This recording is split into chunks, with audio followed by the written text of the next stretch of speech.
المتوكلين وعلى آله وصحبه أجمعين أما بعد.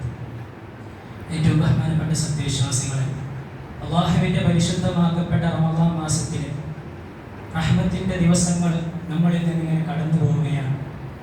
പരിശുദ്ധമാക്കപ്പെട്ട റമദാൻ മാസത്തിന്റെ ആദ്യത്തെ 10 3 തറാവീഹുകൾ ഇന്നത്തോടെ നമ്മളിൽ നിന്ന് വിടപറയുകയാണ്.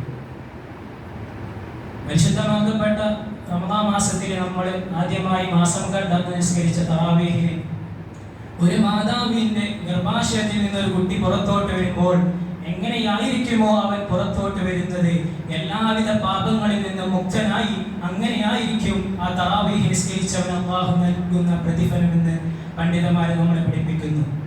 രണ്ടാമത്തെ ദിവസം ഇന്നലെ നമ്മൾ നിസ്കരിച്ച തറാവീഹിന്റെ പ്രതിഫലം മഹാന്മാരെ നമ്മളോട് പറയുന്നതായിട്ട് കാണാം. നമ്മൾ നിസ്കരിച്ച തറാവീഹിന്റെ മഹത്വം കൊണ്ട് മിനിഞ്ഞാന്ന് നമ്മുടെ പാപങ്ങൾ പുറത്തു തന്നെങ്കിൽ ഇന്നലത്തെ തറാവീഹ് കൊണ്ട് നമ്മുടെ മാതാപിതാക്കളുടെ പാപങ്ങളാണ് അല്ലാഹു പുറത്തു തരുന്നത്. ഇന്ന് നമ്മൾ നമസ്കരിച്ച തറാവീഹ് അല്ലാഹു സുബ്ഹാനഹു വ തആല കബൂലാക്കുമാറാകട്ടെ.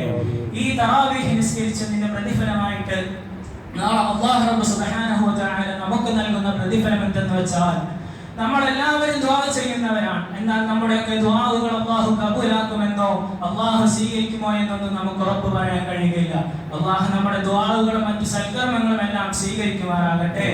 ഇന്നത്തെ തറാവീഹ് നമസ്കരിച്ച വ്യക്തിക്ക് അല്ലാഹുവിന് എല്ലാ സമയങ്ങളിലും സദാ സമയങ്ങളിലും ഒരു തീറ്റയും ഇല്ലാതെ ഒരു കുടിയും ഇല്ലാതെ ഒരു ഉറക്കം പോലും ഇല്ലാതെ സദാ സമയം അല്ലാഹുവിന് വേണ്ടി ഇബാദത്ത് ചെയ്യുന്ന മലായികത്തുൽ മുഖറബീനായ മലായികത്തുകളുടെ ദുആ ആണ് നമുക്ക് ലഭ്യമാകുന്നത്.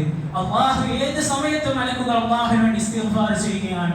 അങ്ങനെയുള്ള മലായികത്തുകൾ ഇന്നിവിടെ തറാവീഹ് നമസ്കരിച്ച നമുക്ക് എല്ലാവർക്കും വേണ്ടി മലായികത്തുകൾ നമുക്ക് ഇസ്തിഗ്ഫാർ പാപമോചനം തേടുകയാണ്. അല്ലാഹു അങ്ങനെയുള്ളവരെ നമ്മളെ ഉൾപ്പെടുത്തുമാറാകട്ടെ. പ്രിയപ്പെട്ട മുഅ്മിനീങ്ങളെ, ഒരു ചരിത്രം മാത്രം പറഞ്ഞുകൊണ്ട് ഞാൻ നിർത്തുകയാണ്. മഹാനായ ത്വൽഹ റളിയല്ലാഹു അൻഹു നിവേദനം ചെയ്യുന്ന ഹദീസാണ്. റസൂലുള്ളാഹി സ്വല്ലല്ലാഹു അലൈഹി വസല്ലം തങ്ങളുടെ സദസ്സിലോട്ട് 2 സ്വഹാബി വന്യന്മാർ കടന്നു വരികയുണ്ടായി. അവരാദ്യം മുസ്ലിമീങ്ങളായിരുന്നു, പിന്നീട് ഇസ്ലാമിലോട്ട് കടന്നു വന്നവരാണ്. അങ്ങനെ ഈ 2 പേര് വരികയും അല്ലാഹുവിന്റെ റസൂലിനോട് നല്ല സുഹബത്ത് വെക്കുകയും ചെയ്തു. അങ്ങനെ ഈ സുഹബത്ത് വെച്ചിരിക്കെ തബൂക്ക് യുദ്ധത്തിന്റെ സന്ദർഭത്തിൽ അല്ലാഹുവിന്റെ അടുക്കൽ നിന്ന് ഈ സ്വഹാബാക്കൾ യുദ്ധത്തിന് വേണ്ടി തിരിക്കുകയാണ്. അങ്ങനെ ഈ 2 സഹോദരങ്ങളെ ഇസ്ലാമിന് വേണ്ടി ഷഹീദാവണമെന്ന നിയ്യത്തിനാൽ അവർ യുദ്ധത്തിലോട്ട് ഇറങ്ങുകയാണ്. അങ്ങനെ പോയി യുദ്ധം നടക്കുകയാണ്. ശക്തമായ യുദ്ധം നടക്കുമ്പോൾ അതിലുള്ള ഒരു മനുഷ്യൻ അവിടെ വെച്ച് ഷഹീദാവുകയാണ്. പരിശുദ്ധമാക്കപ്പെട്ട ദീനുൽ ഇസ്ലാമിന് വേണ്ടിയിട്ട് തന്റെ ശരീരം മുഴുവനും അല്ലാഹുവിന് വേണ്ടിയിട്ട് അർപ്പിച്ച ഒരാളാണ് ഷഹീദ് എന്ന് പറഞ്ഞാൽ എത്രയോ പവറുള്ള ഒരു മനുഷ്യനാണ്. അങ്ങനെ ആ മനുഷ്യൻ അവിടെ ഷഹീദാവുകയാണ്. അതിനുശേഷം മറ്റൊരു മനുഷ്യനെ റസൂലുള്ളാഹിന്റെ സന്നിധിയിലോട്ട് തിരിച്ചു വരികയും ചെയ്യുന്നു. ദിവസങ്ങൾ കടന്നുപോയി. മഹാനായ ത്വൽഹ റളിയല്ലാഹു അൻഹു ഒരു സ്വപ്നം കാണുന്നുണ്ട്.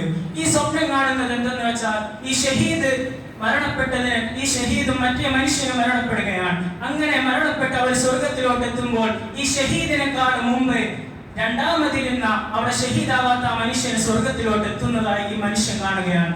അങ്ങനെ ത്വൽഹ റളിയല്ലാഹു അൻഹു അത്ഭുതപ്പെട്ടുകൊണ്ട് ഇലാ ഹദറത്ത് റസൂലുള്ളാഹി സ്വല്ലല്ലാഹു അലൈഹി വസല്ലം തങ്ങളുടെ ഹദറത്തിലോട്ട് ഓടി വരുന്നുണ്ട്.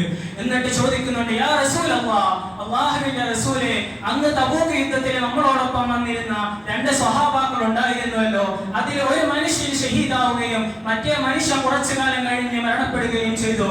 എന്നാൽ ഞാൻ ഇന്നലെ രാത്രി കണ്ട സ്വപ്നത്തിലെ ആ മനുഷ്യനായിരുന്നല്ലോ ആദ്യമായിട്ട് സ്വർഗത്തിൽ എത്തിയിരിക്കുന്നത് എന്ന് കണ്ടപ്പോൾ റസൂലുള്ളാഹി തങ്ങളോട് ഇതിന്റെ വ്യാഖ്യാനം എന്താണെന്ന് ചോദിച്ചപ്പോ അല്ലാഹുവിന്റെ റസൂൽ ആ മനുഷ്യനോട് ചോദിച്ചത്, യാ ത്വൽഹ, ത്വൽഹ, നിങ്ങൾ കണ്ട സ്വപ്നത്തിലെ ആ മനുഷ്യനുണ്ടായിരുന്നില്ലേ, അന്ന് ഷഹീദാവാതെ ആ യുദ്ധം കഴിഞ്ഞ് തിരിച്ചു വന്ന മനുഷ്യൻ, ആ മനുഷ്യൻ ഒരു വർഷക്കാലം ജീവിച്ചിരുന്നല്ലേ നിങ്ങൾ പറഞ്ഞത്? അതെ യാ റസൂലല്ലാഹ്, ആ മനുഷ്യൻ ഒരു വർഷക്കാലം ജീവിച്ചിരുന്നു.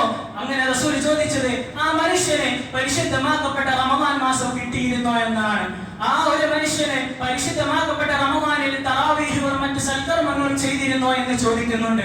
ഇത് കേട്ട ത്വൽഹ റളിയല്ലാഹു അൻഹു പറയുന്നുണ്ട്, യാ റസൂലല്ലാഹ്, തീർച്ചയായും ആ മനുഷ്യനെ പരിശുദ്ധമാക്കപ്പെട്ട റമദാൻ മാസത്തിൽ കൂടുതൽ ഇഅ്തികാഫ് ഇരിക്കുകയും പരിശുദ്ധമാക്കപ്പെട്ട ഖത്മുൽ ഖുർആനുകൾ ധാരാളം പാരായണം ചെയ്യുകയും പരിശുദ്ധ റമദാനിൽ എല്ലാവിധ തറാവീഹുകളിലും ആ മനുഷ്യൻ പങ്കെടുത്തിരുന്നു. ഇത് തന്നെ കാരണമെന്ന് റസൂലുള്ളാഹി തങ്ങൾ പറയാണ്. അപ്പോൾ നമ്മൾ മനസ്സിലാക്കേണ്ടത് പറയാനുള്ളത്, ഈ കഥയിൽ നിന്നുള്ള ചുരുക്കം എന്ന് പറഞ്ഞാൽ ഒരു ഷഹീദിനെക്കാളും പ്രതിഫലം ഒരു വർഷം കൊണ്ട്, ഒരു വർഷത്തിലെ പരിശുദ്ധ റമദാൻ മാസം കൊണ്ട് നമുക്ക് കൈകാര്യം ചെയ്യാൻ കഴിയുന്നതാണ്. അത്രയും പ്രതിഫലമാണ് പരിശുദ്ധ റമദാൻ നമുക്ക് വേണ്ടി നൽകുന്നത്. വെറുമാക്കപ്പെട്ട ഒരു സുന്നത്തിന് വേണ്ടിയിട്ട് ഒരു ഫർദിന്റെ കൂലി, ഒരു ഫർദിനോ 70 ഫർദിന്റെ കൂലിയാണ് അല്ലാഹു നമുക്ക് നൽകുന്നത്. പ്രിയ മുഅ്മിനീങ്ങളെ, പരിശുദ്ധ റമദാനിലെ ദിവസങ്ങൾ ഇങ്ങനെ എണ്ണിയാൽ പെട്ടെന്ന് തന്നെ പോകും. കഴിയുന്ന ദിവസങ്ങളിലൊക്കെ അല്ലാഹുവിന്റെ പള്ളിയിൽ വന്ന് ഇത്തികാഫ് ഇരുന്ന് പരിശുദ്ധ ഖുർആനുകൾ ഓതി, ഖത്മുൽ ഖുർആനുകൾ പാരായണം ചെയ്ത് പരിശുദ്ധമാക്കപ്പെട്ട 1000 മാസങ്ങളേക്കാൾ പവിത്രമുള്ള പരിശുദ്ധ ലൈലത്തുൽ ഖദ്ർ കരസ്ഥമാക്കാൻ നിങ്ങൾ എല്ലാവരും ശ്രദ്ധിക്കണമെന്ന് മാത്രം പറഞ്ഞുകൊണ്ട് ഞാൻ എന്റെ വാക്കുകൾ ഉപസംഹരിക്കുന്നു. വആഖിറു ദഅവാന അൽഹംദുലില്ലാഹി റബ്ബിൽ ആലമീൻ. അസ്സലാമു അലൈക്കും വറഹ്മത്തുള്ളാഹി വബറകാതുഹു.